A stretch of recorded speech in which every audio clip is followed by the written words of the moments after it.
Cool. You know what one of my favorite songs is? What are we in? 9:45 or not? We're hot. We're in sauna 2. 1. I don't know exactly what number. We're in sauna 1. Shout out for the early adapters in the Pink Seats party deck. What's going on, guys? You might notice a bit of a change to the set. You can see the under tit sweat already forming. Yeah, we are sitting currently at 121 degrees Fahrenheit. Yeah, so much for the gradual increase, right? Right? Nah, we just diving into it. So early, you're going to get a little bit of the shtick early, and then we'll talk more about it during the actual show. We're at Hot Works in Stony Brook. You're right. I'm getting enthusiastic. I'm getting my podcasting volume going. Hot Works in Stony Brook, and they've been a partner of the show. You've seen a couple of videos already featuring them, and we decided, we're feeling so good after that Miami game that we needed a little something extra to make us sweat. So we decided to do this exact show live in one of their saunas. Yeah. Shout out to Sarah at Hotworks for opening the doors and allowing us to do a podcast in a sauna. Which, whenever I started doing this podcast with Jacob, I never did I think I would be doing a podcast from a sauna. You know, it's crazy what the content game will do to you. Yeah, the content game is definitely an interesting one. I mean, the sweats already. Oh yeah, so like this is. we talked it out, and we decided to wear gray before we decided to come in, just to really emphasize it. I'm kind of cheating. Mine's like a moisture wicking shirt, so I'm gonna have to sweat extra hard to get wet. I mean, you can already see the glisten. I'm in 100% pure cotton right now. This is all cotton. I love it. I'm gonna hop. So feel free to talk to the Pink Seats party deck for just a second. So once you guys get finished with our stream at the end, be sure to hang around. Starting 5:02 is going live right after us, and you're gonna want to hear what they have to say before Friday. That is for sure. I mean, I know after I get done recording this and I take my 5th shower for the day. Because I already did a Hot Works workout. Yeah, that's one of the things I love about this place. Like yes, they're a show sponsor, Vince, showing the sponsors love, and that's one of the things I love the most about this podcast. Just we're about it. We do what it takes to support the sponsors. Okay, sorry, the laptop wasn't showing its charge, and after I plugged it in, had a mini panic attack.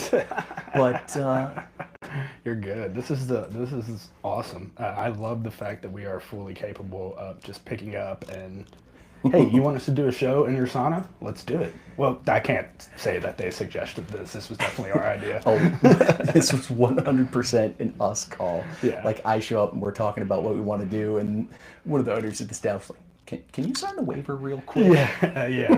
That's funny. We haven't had to sign a waiver to do a podcast before. That's a first. Yeah, second burn. Yeah, burn. No. I would say first, because we were doing a workout then.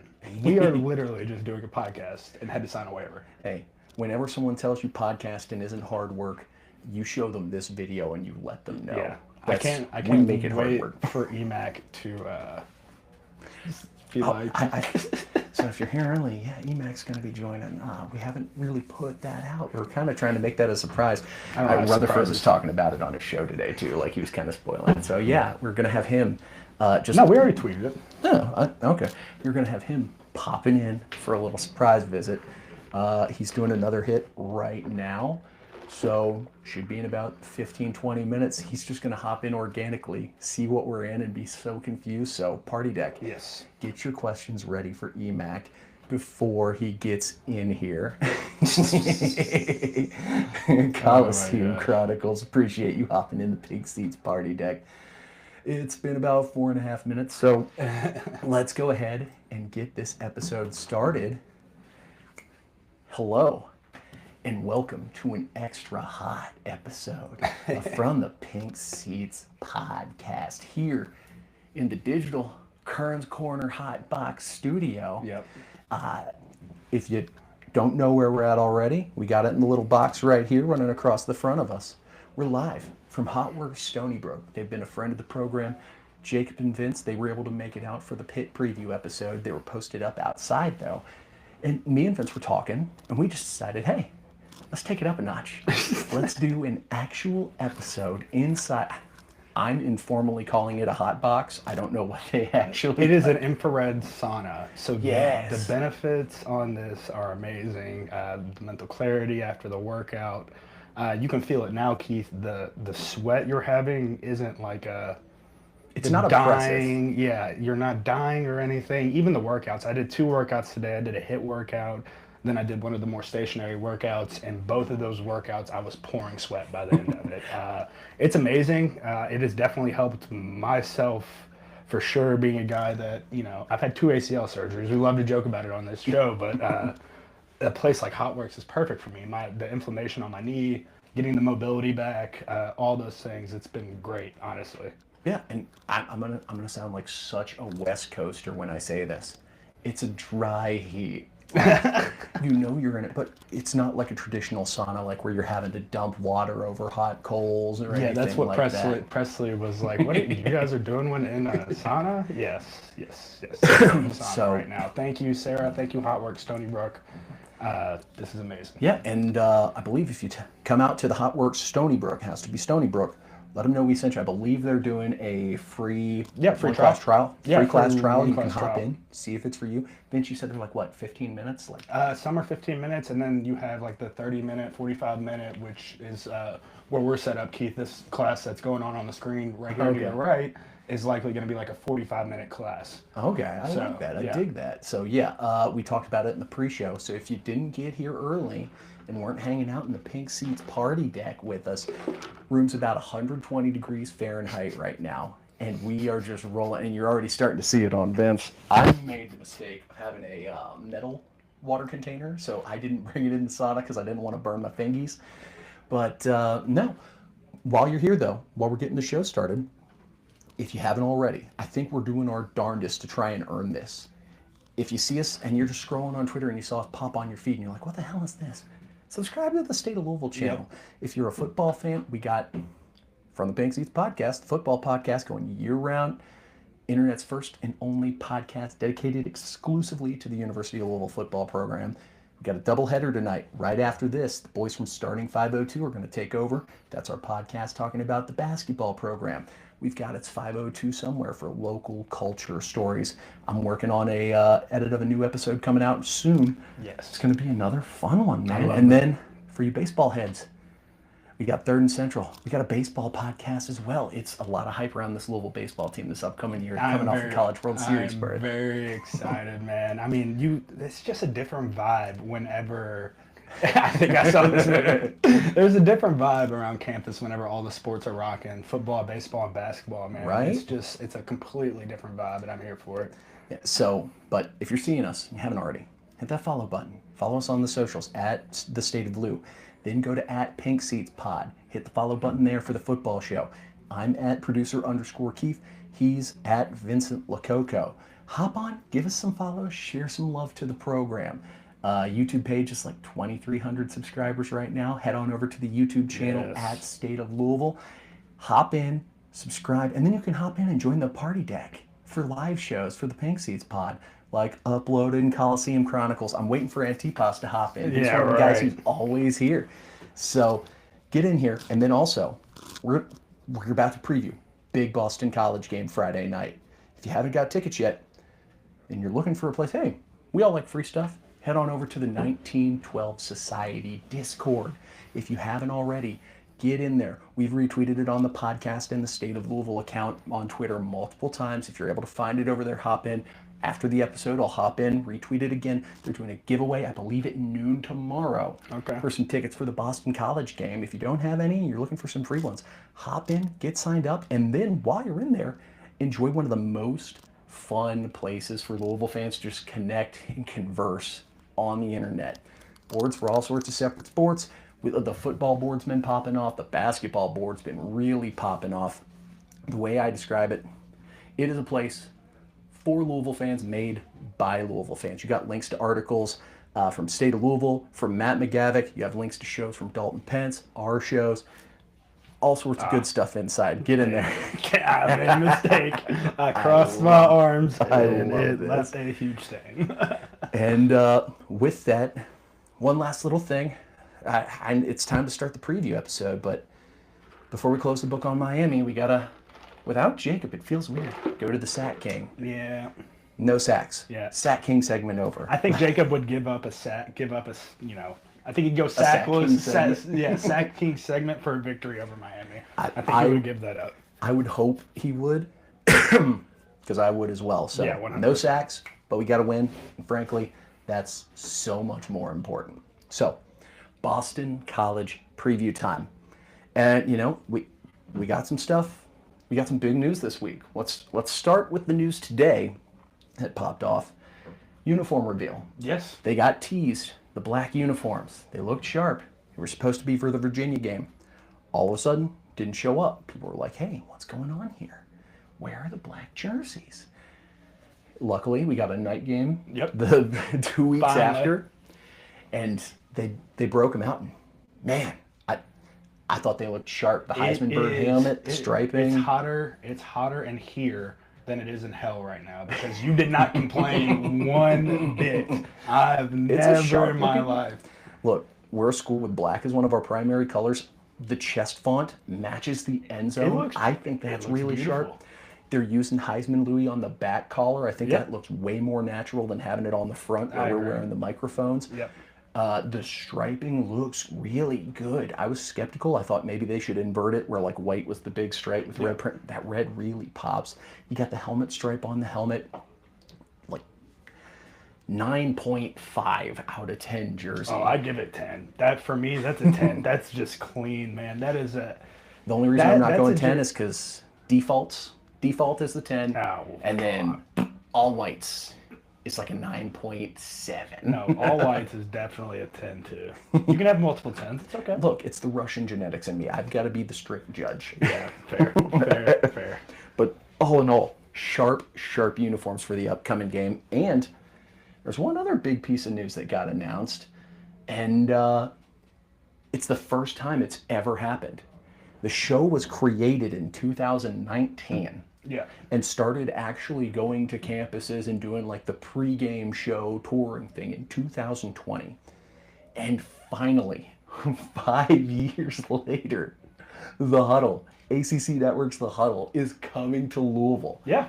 And look, one thing I'll say about this fan base, they can be a little bit fickle with like the weather or team performance or trying to beat traffic leaving the game. But if you give them an excuse to get out and party, maybe imbibe in some delicious Surfside all day, they'll do it. I think it'll be a lot like the college game day atmospheres of past, Keith. I mean, it'll be a great environment. I don't know if I'll make it out there for it. I probably will. I'll be out there. I knew you would be out there for sure. I mean, I haven't been out to the alley yet this year, so I might. That's where they're putting them, right? Yeah, they're putting them in the alley. They're opening up I put it in the notes, the Celia lots at 2441 South Floyd Street.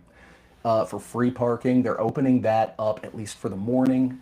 Lot opens at 9 a.m. so you can get in. Alley opens at 9 a.m. Show starts at 10. And then, man, it is hot. Show starts at 10, goes until noon, hang out until the games start, and then they're going to basically expect people who parked in the Celia lot to get up, get out, and then regular game day. But I think they're opening the regular lots at noon. They're opening them extra early. Okay. So people can get out there and have a really good time before the BC game. I hope to see a lot of you out there because I'm really excited There should about be this. a lot of people out there. I mean, although BC isn't the opponent that gets people, up and crazy, it'll still be, coming off the Miami win, basketball season. Hey, we're a top 25 ranked team, man. Exactly. You give, like you said, Keith, you give this fan base, our fan base loves to have fun. We have no problem going to a basketball game Friday night and then showing our asses right back up the next day for some fun, especially night game. Drink all the Surfside you want Friday night, recover in the afternoon, go tailgate, and then you got your night game football. It's too easy. It's too perfect. I expect to see a lot of students out here for this because if there's anyone who loves an excuse to drink all day, it's college kids. Yeah, drink all day and definitely just get that I think our student section is definitely getting more student section-y, Right. and they might want to get that picture, the night game, crowd going crazy pictures. So, yeah, I'm expecting a big crowd for sure. I certainly hope so. Again, 1912 Society, if you haven't gotten your tickets yet, get in there and get them. It was hilarious, though. You look at the resale market tickets for this game, and they tripled in price after the really? Miami game. Good. It's like, oh, we're good now. Good for that. Good for So, Boston College preview. And, folks, it's a bit of a tricky one because you want to look and, like, you want to show an overwhelming amount of respect for every opponent. I think that's fair. I found it tough, man, watching this Boston College team just because they already didn't have the highest expectations in the world. This team has been devastated by injuries. It's a pretty boring watch. It's a very very Bill O'Brien offense. Defense is very Bill O'Brien. Like, it just is. It's like they look like an outdated football team in a lot of ways. It's especially if you're at a program like Boston College that's spending the resources Boston College does. Like, I occasionally have the take where, like, even at Louisville, we're a program where we're not the biggest spenders in the world. Can we afford to run a pro-style offense without having the budget to bring in just the most elite talent to run it every year? We've been making it work. Bill O'Brien's trying to do the same at Boston College, but it's a combination of not being able to recruit the dudes and also just, again, brutal injury luck this year. Yeah. So, on offensive side of the ball, we talked about it a little bit. Very just meat and potatoes, pro-style offense. They're not going to line up and do anything too crazy. A lot of two tight end, a lot of counter. You'll see flood route concepts. I mean, it's just not. You watch a Lane Kiffin, a Jeff Brom, Cliff Kingsbury, any of these newer style offensive schematic coaches, newer brains, it's just different. It seems like just slow. Yeah, and not adventurous looks, and then also you just watch them, and I'm not too impressed with the players themselves. Like the O-line, they don't get a ton of push. They aren't like super elite protection in pass pro. They don't have any elite weapons at the skill position on the offensive side of the ball. I struggled to find stuff whenever I was writing the pre-show write-up I send to press every week. I was struggling to pull stuff. And that's not to shit on Boston College, man. It's just one of those seasons for them. Yeah, exactly. And I mean, you can go in and tune it. Like AJ Black, he's a friend of the show. He runs the Locked On Boston College podcast network. And I was like tuning in and trying to chat with him a little bit before to prepare for what to expect. And man, like they're already just season's over. Are they hot seating Bill? I haven't heard anything about that. I mean, he's a hometown guy, and it's also a program where that was genuine. I don't. I know. He's a hometown guy and also they're a program where expectations have to match investment. Yeah, he's not some super highly paid coach, and they're not giving a ton of money to the football team. So they realistically shouldn't expect. And he won 7 games last year. Yes, minor setback year. I feel like as long as you're going to a bowl game every 3 or 4 years and not embarrassingly bad every other season, you can hang out in BC as long as you want, as long as you behave off the field. So I don't expect any crazy talk on Bill O'Brien anytime soon. Defensive side of the ball, they run a base nickel, which is basically what we run, but they just call their extra defender a true DB instead of like a rover or a star. So 4 down linemen, 2 true linebackers, and then they have 5 DBs in their base set. And again, no super elite production on the defensive side of the ball. They have 9 injured players who were like in-game contributors this season currently right now. The thing that I noticed when I was watching their defense is like there wasn't a lot of stuff that seemed to be disguised. The blitzes weren't really anything that was too impressive. I mean, UConn was shredding them. Now, their quarterback obviously was a little bit more mobile than ours, but still, I mean, they were some of the plays we'll be showing here we'll show you some of the spots where we can definitely attack it. Are we good on heat right there? Yeah, I believe so. I'm just making sure that Keith and I, the one thing Keith and I have to monitor. I called you Keith. You can tell I've been watching too much Righteous Gemstones. But the one thing Keith and I were discussing was, man, we hope this doesn't overheat, which it shouldn't. That's the beauty of the infrared sauna. Yeah, right. All right, so let me get it set back. Oh, there we go. Mac. He's popping it just in time Perfect. for the film study segment. You got us pulled up. Where are we? Oh, did we just get hidden? Hold on, let me change this layout now. Hold on. There we go. Hold on. You can't see us yet. We're in a hot box. Where are y'all? What are y'all doing? Oh, well, I'm glad you asked. We are at a sponsors. Oh, God. Vince, he's messing with the film. We are at a sponsor of the show right now. Come on. Hot Works Stony Brook. And, the last time a couple of guys were out here and they just posted up outside and did a show, we decided, let's kick things up a notch. So we are in a currently 121-degree Fahrenheit sauna. That's what I was going to ask. That's what it looks like. I was like, are you guys doing this in a freaking oven? Are you exactly. Yeah, it's infrared sauna, so you know the benefits. That's amazing. Yeah. That's amazing.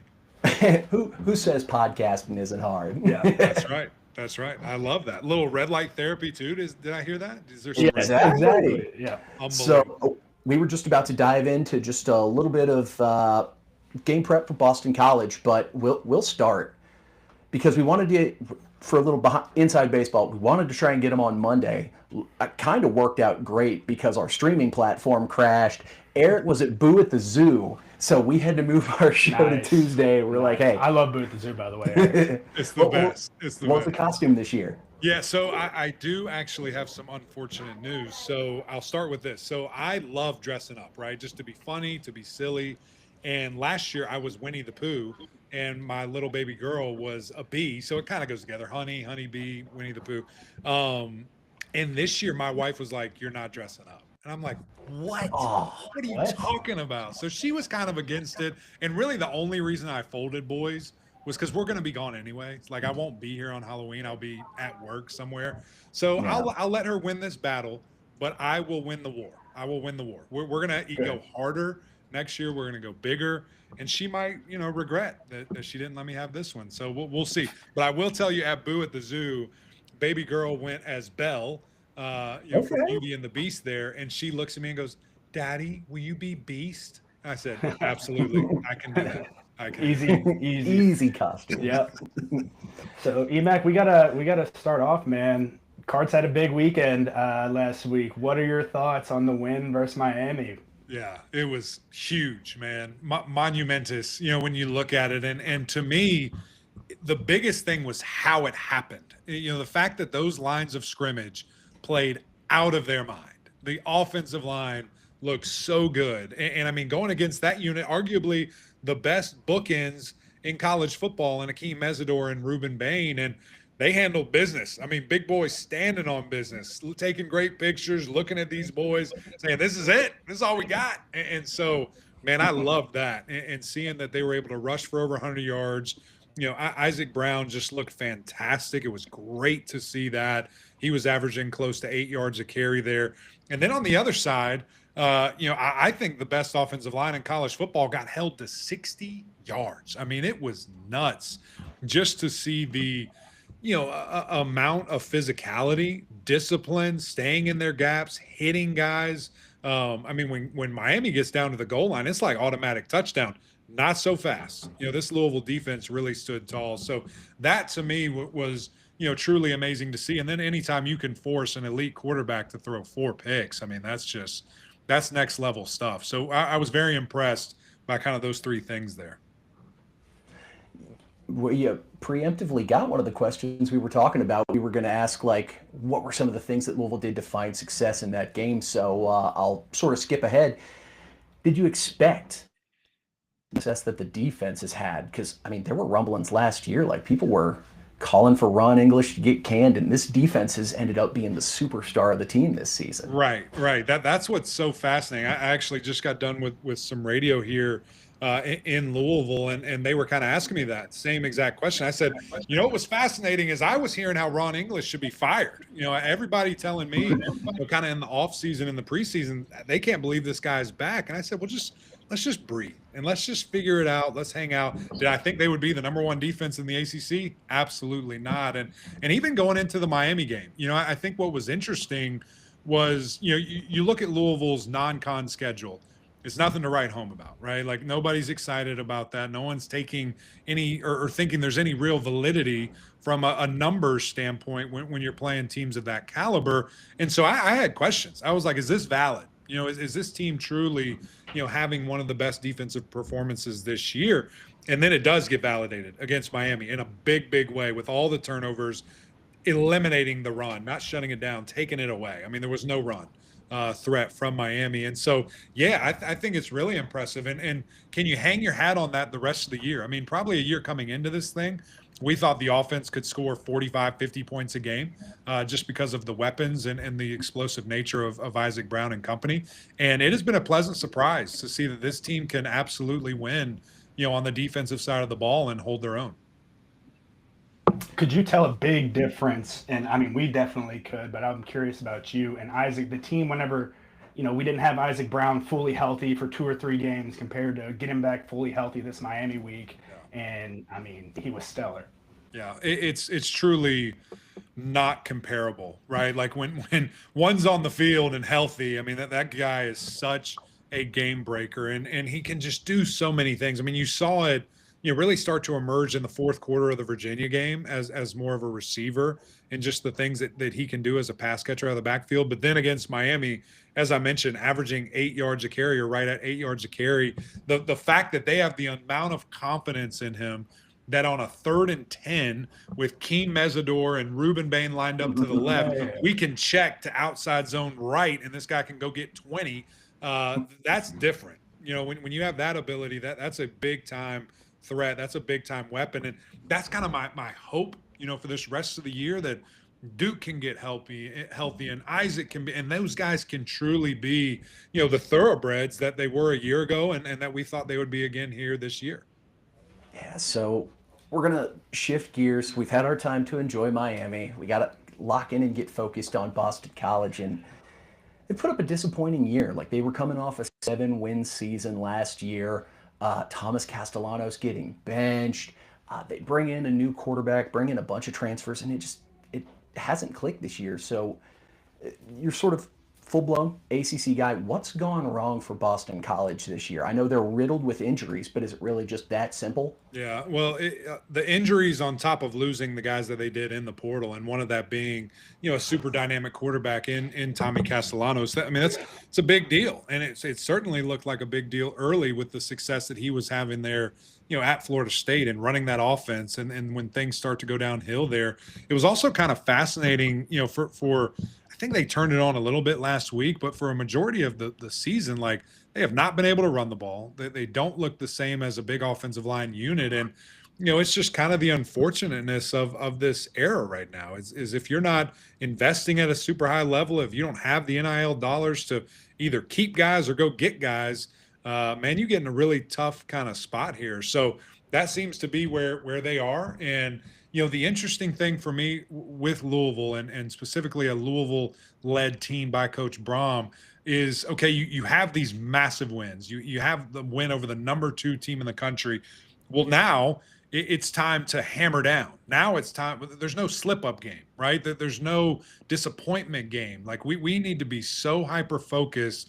And you take this team in Boston College that is wounded and you put them out. I mean, you run the ball. Look what Clemson did running the football, who has not ran the ball well all year. Louisville could rush for 300 yards Saturday night. I mean, that's kind of what I want to see, the commitment to the run, but also the body's healthy and ready to go, obviously, in the backfield. Now, what I don't want to see is Boston College success and obviously football game. How do you see them having success, EMAC? I mean, I was, not to be rude, I was struggling watching film. I mean, it was a tough watch sometimes. No, I mean, you'll have to give them the ball. I mean, it won't be if we just line up our best on your best, that there's no comparison. Or if you're still just thinking about how great last week was and you're not checked in and, ready to dominate. I mean, anybody can do that, right? If a team is, taking somebody lightly, which I just have to think they won't do. Like, Coach Braum has, that unfortunate history where there is a letdown after a massive win every step of the way.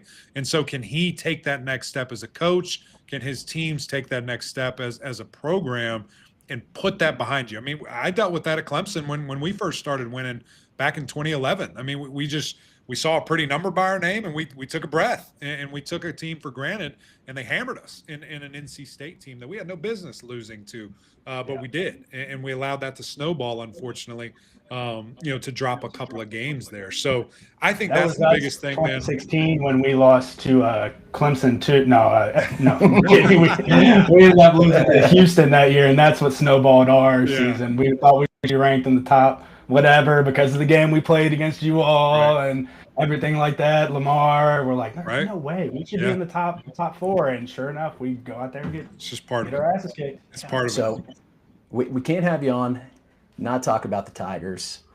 Hasn't been the best season. Like what has to turn around over there for them to right the ship? Because I refuse to think they're done. Just the amount of talent on the defensive side of the ball is overwhelming. Yeah. So I refuse to say they're dead until every game has been played. What do they have to do to right the ship? Before you get going, UMac, I'm a guy that, like, every year when we played you all, we would go in and be like, oh, they're down this year, or they're this, they're that, and you all would win national championship, the comp, and blah, blah, blah. So, like, I don't really believe everyone. Like, even going every week you all play, I'm like, it's still Clemson. It's still Clemson. Yeah, just let me start by saying this. Y'all can pepper me. You can try to embarrass me. You can try to question my manhood. I'm not betting you anything on that game. I already accept the fate. I know what's going to happen that Friday night when the Tigers come to town. But you're right. It's weird. It's unfortunate. And, I mean, it's almost unexplainable. I have done many a film review. I have ran around in circles. If I showed you the walls in my house, you'd look like a psychopath just writing, what's going on? What's happening? How's this happening? I'm joking, but it's a lot. It's a lot wrong. And it's truly unimaginable how it's happening, where the deficiencies are at quarterback, at offensive line, defense in general, but specifically maybe the defensive line. Just not holding up their end of the bargain of what we thought at all. And it's not like it's 70 new players, and it's also not like it's the number one returning production team and they went 7-5. I mean, this was a playoff caliber team. This was an ACC championship team that had every single soul back. And so, it was just baffling, honestly, at the end of this thing. So what do they need to do? I don't know. Check their manhood, get healthy, and play for that name on your back and play for the paw on the side of your helmet, because that's about all you're playing for right now. I mean, you look at who they play: Duke, you guys, Furman, and then South Carolina to end the year there. They've got to figure it out. I mean, you're talking about a potential game against South Carolina at their house to go bowling. I mean, that is crazy. That's absolutely crazy. So I imagine there will be a lot of off-season changes, whether that's coaching staff, coordinator on the offensive side, position coaches, personnel within the team, players within the team. I mean, I am anticipating some seismic shifts if Clemson wants to be nationally relevant ever again. Right. The thing I love about Dabo, you mentioned the guys coming back and being retained, and Jeff Brom and company have done a phenomenal job with TJ Capers and another couple of AJ Green, all these other guys. But TJ Capers specifically, can you just speak on it a little bit for a 5-star kid to come in and sit for TJ is our highest rated recruit of all time, right, Keith? He's like 3rd or 4th. Exactly. Yeah. For a kid to come in this day and age, NIL era, where it's so common to sit and, or to sit 1 year, 2 years and be like, it's not working out, I'm going to another school. How awesome is that for Coach Brom to be able to retain players like that? No, it's tremendous. And I think what was, really the cherry on top of kind of that conversation and thought process was Chris Bell. And I had him on our podcast earlier this week, and I asked him that because I was, interested just with the coaching change and, do you want this? Do you want that? He said, I'm loyal to Louisville. I love this place. When I came here, I wanted to stay here. And just hearing that is still a thing in this transfer portal era, in this NIL era, it is amazing. And it's crazy to say that, but it is. And, I think Coach Braum and company obviously have a huge piece to do that. And I think he can sell this community like no one else can. I think he can sell this school like no one else can. That's why it's such an amazing, thing when you have alumni, back as coaches, specifically head coaches. And you look, at what Georgia Tech's doing. You look at what Georgia's doing. You look at what you guys are doing. And all three of those schools have an alumni leading the way, have a former player leading the way there. So I think it's amazing, and I love it, man. Yeah, let's just not look at Boston College talking about alumni coach. Give them a year. So, know what else is an amazing thing? The huddle. We talked about it in the offseason. We were going to get you here one way or another. I was in the DM saying, hey, we're getting a UFL team. We're getting you up here one way or another. Yep. So we finally got the huddle on campus Saturday. And we talked about, they're probably going to put you in the alley, which, did they show you what it is, or are you still just flying blind? They're throwing us in an alley? What are they talking about? Right. No, so you said that. A couple other people said that. And I was like, shit, we better be in the alley. All these people saying this, we better be there. And we are. And I cannot freaking wait, man. I am excited out of my mind to be live, to be in Louisville, that great community, those great fans, and amazing football team for the first time ever in huddle history. And so I hope everybody shows up. I hope you show out, and really just that's good for the league, right? Like, it shows people care about their brands, and it's a marquee thing. And this is a marquee city for us to hopefully be frequent flyers in, not only the remainder of this season, but for years to come. And I just think what a great opportunity to put your foot forward. So that's what I'm hoping for. Like you said, 10 a.m. we'll start our show, go to noon. They're opening parking lots earlier. They're putting us in the marquee spot. It's all there. We just need people to show up. So go get some signs. Let's make this thing like College Game Day. Florida State was our best group ever so far. I think Louisville has a shot here if we all buy in. We definitely have a shot. The College Game Day crews that we have pulled in the past, I have a good feeling about what you guys, the crowd you guys are going to have. What food spot have you found a food spot? Have you gotten recommendations? Yeah. It's important. Well, I'm interested to hear kind of from you guys. I have a list on Twitter. I'll have to kind of go through it. But the place that is near and dear to my heart is Jeff Ruby's, and I will be going there at some point. I don't know when, I don't know what day, but I need you to load me up with some other things, some lunch spots, some breakfast spots. I've got some time here in Louisville, so I need to fill it up. Well, lunch, obviously, one of our sponsors is Kern's Corner, who does a really good flat top cheeseburger, cash only, hole in the wall on Bardstown Road. That is phenomenal spot that you would love. Perfect vibes for you. Depending on when you get here, Friday special clam chowder too. That's true. They got a hookup in the Northeast. We're there. Phenomenal. Yeah. It's super low key, like dive bar sort of feel to it. That's lunch. I'm lifting at 10:30 Friday. I'm gonna break down that weight room, and then I'm going straight there. I can't wait. There you go. Yeah, so you might want to 10:30. There's a great breakfast spot over there by Churchill Downs that has it's called Wagner's. Has been around for years. I've been to Wagner's. You've been there? Okay, yeah. That's the spot. Yeah, it's a good spot too. Breakfast, Twig and Leap, man. I could go on for hours. Obligatory barbecue spot mention. Of course. Wings, and I'm a big fan of the beef rib they have there. Mama's mustard and pickle barbecue. Yeah. Maybe that's Saturday phenomenal night wings. The game. Little pregame there.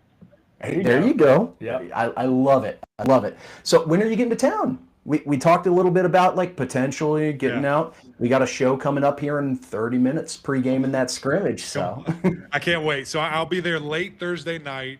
Like I said, we've got lifting Friday morning. We're going to do the whole song and dance, a little bit of TV. Then we get to go see hoops. Cannot wait. We'll be there to see you guys beat down Kentucky. Cannot absolutely wait. And then, who knows where the night will go from there. And then, of course, all Saturday we're rolling. I love it. Wrong KU. We got Kansas for the exhibition. Oh, Kansas. Excuse me. If you want to come up, too excited. Hey, that's funny. If you want to come up, we got the Tigers that Friday. It's the same week as the Kentucky game. Get you up here just for staying here for the whole weekend. So no, that's exciting, and we're really excited to have you all here for the huddle. I'm looking forward to being out there nice and early. I know we talked about some possible apparel situation we can get you set up with. Yes. Just say the word. I'm ready. I think there's some other people working on that too. I think we're going to have some options. We're going to have some good options for representing that L proudly. I love it. Eric, thank you so much for hopping on with us. I hope this is the first time you've ever joined a podcast with two guys in an infrared sauna. I just wish you gave me the heads up. I've got the red light downstairs. We could have made this a party. That would have been hilarious. If you would have showed up in an infrared sauna too, that would have really been fun. We'll do it next time. I was looking for just the instant reaction of him. What are these guys doing? Yeah, I was talking to the owner. I was like, we're having one of the big ACC guys on tonight. We're doing it in the sauna, so he's either going to think it's really funny or stupid. It looks flawless, boys. We look great. All right. Appreciate it. Thank you again so much. If you haven't already, hop on over. One, watch the ACC Network. Watch them over on ESPN. Hop on over. It's Gramlich and Matt Klein for one show, and then correct me on the name of the show you do with Aaron Murray. Yeah, Mac and Murray, man. Just if there's a podcast, I'm on it. All right, so just find it anywhere you can. Boys, it's great to see you. Can't wait to see you in person in a couple hours. We're getting close. Yes, sir. Right. I cannot wait. Be here before you know it. Yep. Appreciate you, Emac. Thanks, Eric. See you, baby. Yep. Go Cards. All right. Had him. Perfect. Great. You can keep going with my phone on the show notes if you want, so you don't have to worry. We're good. So, yeah. No, it's not pasties underneath. I saw that comment. The shirt's fully gray now. Yeah, it's done. He's saturated. I wore moisture wicking, and it's already starting to show. So, just to go through a couple players to know on the Boston College side. They're not starting Dylan Lonergan, which I thought was kind of a surprise. They're going with Grayson James. He's a veteran quarterback, can move a little bit. I think he's like their second highest rusher on the team. Again, don't expect too much. They do have a phenomenal name at running back. I completely agree. I wrote about that in the article I have coming out later. That Turbo is the most elite running back name. And honestly, Keith, he's a pretty good running back. I saw a play against UConn that I'm sure that they wish broke. That they ran a counter play. He got around the outside and shoelace tackle, man, that saved his ass. But he's pretty damn good. I wasn't too impressed, honestly, with their quarterback. I think this is one that we can fully take advantage of, especially with how well we played Carson Beck. If we build on that and continue on that, I think we could have a lot more turnovers this week. Yeah, and especially, look, we were able to hold Mark Fletcher and Miami's offensive line to less than 60 yards total rushing, or pardon me, less than 70 yards total rushing. We should be able to bully any team into not being able to run between the tackles. The only other offensive player that I had mentioned was Lewis Bond, wide receiver. He is by far their number one target. They are looking to go to him every down. He's not a huge dude, like 5'10", like a $190. Not a huge dude, not overly quick. The kid's just a damn good football player. Is that their leading receiver? Yes. He has no touchdowns on the year, too. Yeah. That is a stat that I saw that is insane to me, that your leading receiver doesn't have any touchdowns this late into the season. Another thing I noticed, Keith, is their two leading tacklers for the defense, DBs. Yeah. That's not good. Whenever they get to this, I mean, that means that running backs are getting to the second level and you're giving up coverages. It's just not good. Yeah, two safeties are leading their team in tackles. So look, I'm trying to keep this it's respectful and not just kick a team while they're down. Right. We should be able to get up to the second. If Isaac runs against Boston College like he did against Miami, he might legitimately have 300 yards. Now, the offensive line can't sit here and say, okay, we did this against Miami. We dominated X, Y, and Z, which they really didn't in a lot of ways. When you look at the numbers and the statistic you showed, I think Presley sent it into us, where we rank and push and things like that. But you just can't come out flat. If they come out flat, then Boston College will get on your ass, and we could potentially lose this game. And then we could have that Braun blunder. And that transitions exactly into the matchups to watch for this game. The first one was, O-line.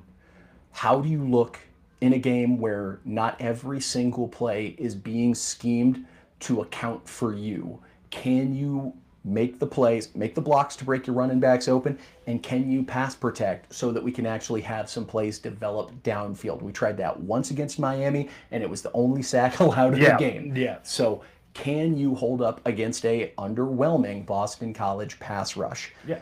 Next big matchup I had featured Miller Moss versus himself. That's a good one, Keith. That's a very good one. Can we go another game without any back-breaking stupid mistakes? You heard it from Eric.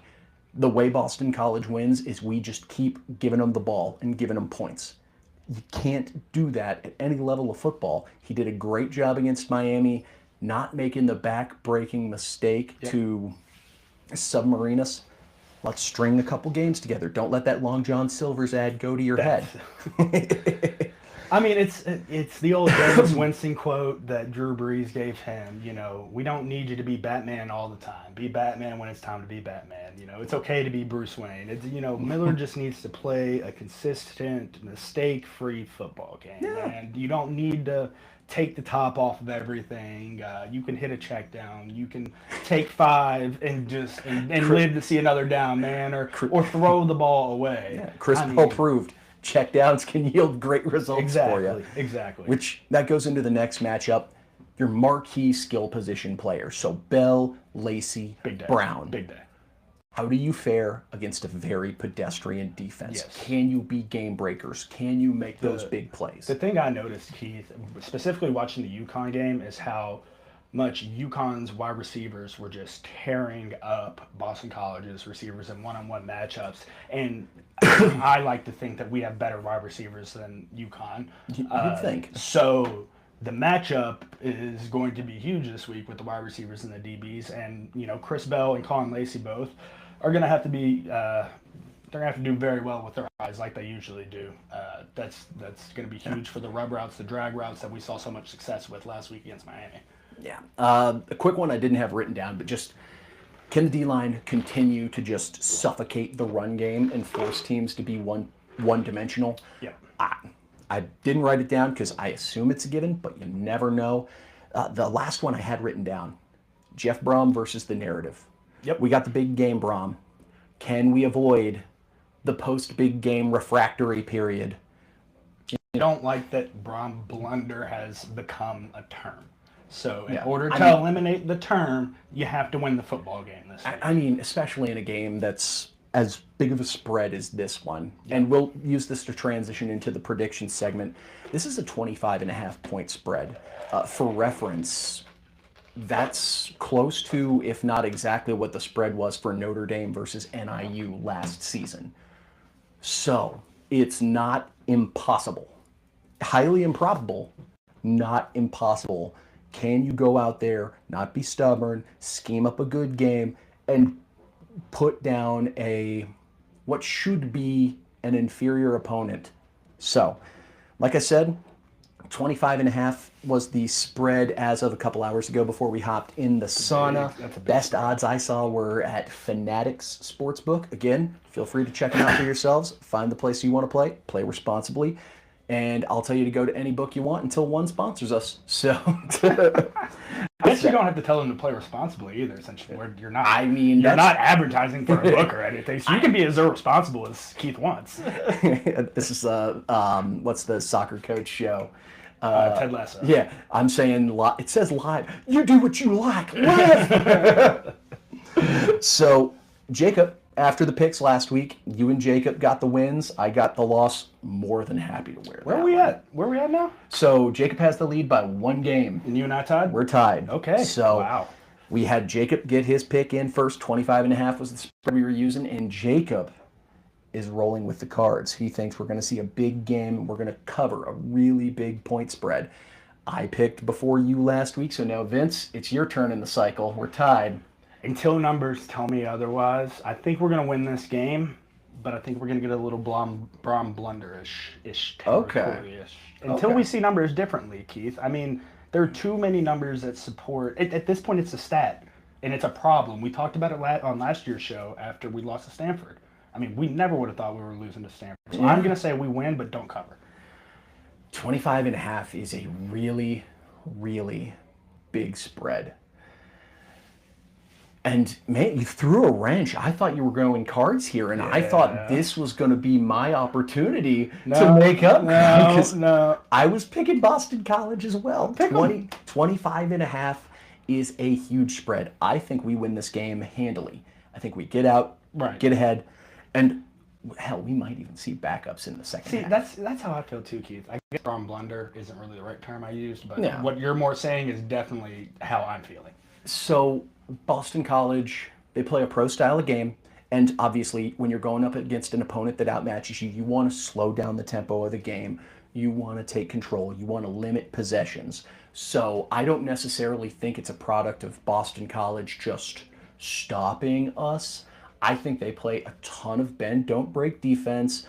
So we'll probably see some long methodical drives out of us getting down the field, maybe a couple drives that stall out, lead to some Ranvier or Keller field goals, and then them hold the ball, maybe pick up a couple of first downs, boot it, pin us back deep. And it could just be like a slow, like I say slow when it comes to actual pace of play. This could be like a 2.5, 3 hour game where just we're cooking through the game clock. For sure. And it's just hard for me to see us running away by 26 plus. That's where I'm at. That's a huge spread, man. So I'm going to take BC. So me and Vince taking BC in the points. Somewhere Matt McGavick's smiling down on us. Yeah, Jacob taking the cards. So we'll see how those picks play out. And we'll be back with you on Monday. Probably not in a sauna. Hopefully not in a sauna for the recap episode of the Boston College game. Again, get out there early for the huddle if you can. Yeah. We really want to put a good show, and we want to get these shows out here more often. The school's making an effort, opening up a free lot, opening up the alley early so you can go in, get lubed up. I hope they have the food trucks going early. I haven't seen anything on that, but you would think if the alley's going, the food's going. Yep. Get in there early, have a great time, and then at noon you can either roll straight into your on-campus parking spot tailgate, maybe roll back, recover for a couple hours, then get back out to the stadium for a big night game. We got a national spotlight on us for this game. Let's go out and put our best foot forward. And before Keith signs us off, I definitely want to say make sure you guys hang around for Starting 502 podcast, which is going to be starting right after Keith and I hop off of this recording. Yeah, that they should be starting 5-10 minutes, I believe, as soon as we wrap things up. So if you're big into basketball and you're excited about Kansas scrimmage, stay tuned in and stay ready for that. I want to wish just the biggest thanks to Hot Works out in Stony Brook for having us. This detox sauna show has been so much fun. Don't forget, come out here, Stony Brook location. Free trial. Yep, mention our name, 1 free trial. And you'll fall in love with it. I mean, it's impossible not to. You get an amazing sweat in here, amazing workout. It's fun. I tried it once and signed up. My fiance didn't even try it. She saw how individual these workouts are in a sauna room and said, this is my thing, and signed up immediately. Yeah, it's like a one-on-one session with a fitness instructor almost. It's wild how cool this is. So huge thanks again, the Hot Works in Stony Brook. Friendly reminder, ticket giveaway in the 1912 Society. If you haven't joined the Discord yet, I'll be retweeting the Discord link after the show. Hop in there, get signed up, get in those giveaways, and try to get in. We're giving away so many tickets to this game. It's in double digits at this point. So get in, get an opportunity to get yours. Again, if you're listening to the audio version of the show, make sure you subscribe, unsubscribe, resubscribe, like, rate, review. If you're watching us on YouTube and you haven't subscribed yet, what are you doing? Hit that subscribe button. You can dingle the little bell so you get notifications every time a video goes up. Every time we go live, you can hop in and join the conversation in the Pink Seats Party Deck. Party Deck, thank you all for tuning in and bringing the energy as always. I appreciate the heckling from me and Vince. Yes, Party Deck, stay tuned for Virginia Tech game location. Keith and I will be dropping that here the next coming weeks, I'm sure. So be on the lookout for that. Got another watch party for the road game against Virginia Tech. With that being said, I think the Starting 502 boys want to get in here. So drinks are said. On behalf of my friend Vincent Lococo, I'm producer Keith, and as always, go Cards. And now we just got to do the obligatory waiting. Yeah, go Cards.